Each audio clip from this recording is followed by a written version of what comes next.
Isso aí, meu aluno, mais uma dica de informática para você que está se preparando aí. Vamos olhar o que você pode encontrar sobre planilhas. E uma relação básica é realizar cálculos. Então isso eles podem trazer para você. E aí você tem que olhar para os modos de endereçamento que foram utilizados. Por exemplo, ele traz aqui para você 3 modos de endereçamento neste exemplo.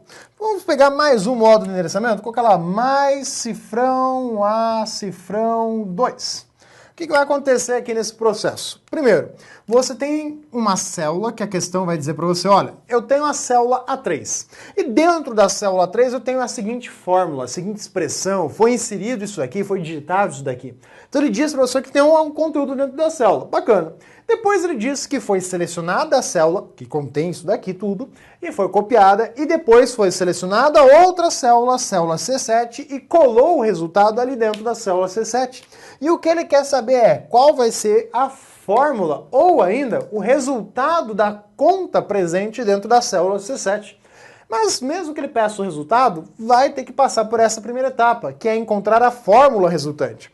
Aqui eu já coloquei o sinal de igual, mais, que representa as operações de adição, eles não mudam, porque você está trabalhando com uma fórmula. Então a expressão matemática envolvida não vai alterar. O que vai alterar são os endereços. Mas eu tenho que ver onde que eu posso alterar. Por exemplo, primeiro vamos identificar quais modos de endereçamento foram usados, que já é uma questão de prova.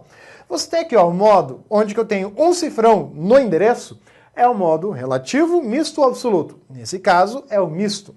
Aqui também só tem um, é o modo misto. Neste caso, não tem o cifrão, então é o modo dito relativo.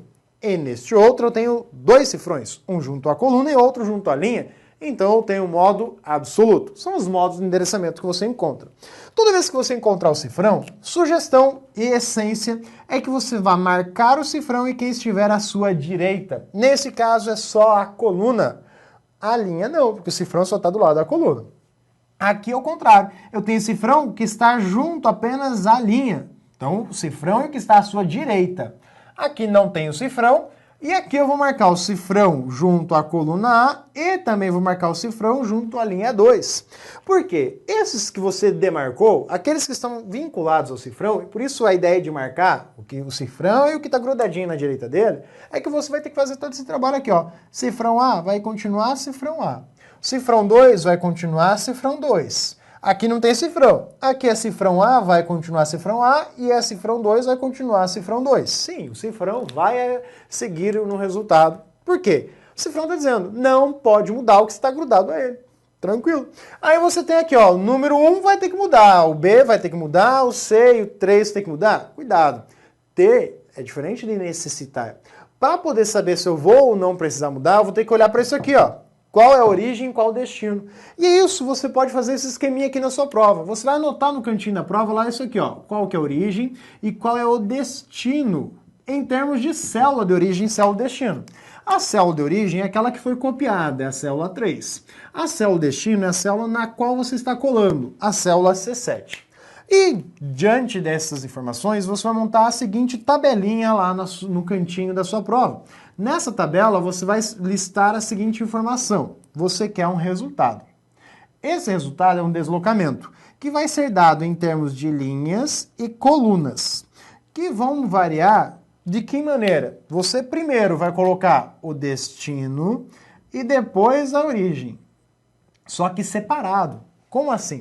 Eu quero saber qual é a linha de destino. A linha de destino, linha é número, então a linha de destino é a linha 7. Quem é a linha de origem? A linha de origem é a linha 3. Por que eu preciso separar a informação? Porque é mais fácil de enxergar ela. E depois eu tenho a coluna de destino. Coluna de destino é a coluna C, enquanto que a coluna de origem é a coluna A. Bacana. Então você vai fazer o quê? Você vai colocar um menos aqui e vai fazer 7 menos 3, 4. 4 o quê? 4 linhas de deslocamento a mais. Enquanto que coluna, putz, como é que eu faço uma coluna menos outra? Lembra que a coluna C é a terceira coluna e a coluna A é a primeira coluna. Então, 3 menos 1, 2. 2 o quê? Colunas de deslocamento.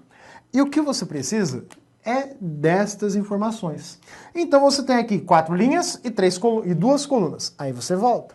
Olhando aqui, você tem lá linha 1. Linha 1, mais quantas linhas que a gente encontrou lá? 4 linhas, não é isso? Então vou pegar esse 1 e adicionar a ele 4. 1 mais 4, simplesmente, vai para a linha 5. Então é isso que você vai encontrar aqui, o 5. Aqui é o B. O B é coluna, e é a segunda coluna. Mais quantas colunas? Mais 2 colunas vai para a quarta coluna, que é a coluna D. Então, 2 mais 2, 4. O C é a terceira coluna, mais 2 vai para a coluna 5, que é a coluna E. O 3 é a terceira linha, obviamente, mais 4 linhas vai para a linha 7. E acabou, o resto não precisa alterar. Se precisar do resultado numérico, é só pegar o valor da célula 5, somar com o valor da célula D2, somar com o valor da célula E7 e somar com o valor da célula A2. Somou esses valores, apresentou o resultado, acabou a questão. E é isso que você vai encontrar. É uma questão que demora um pouquinho?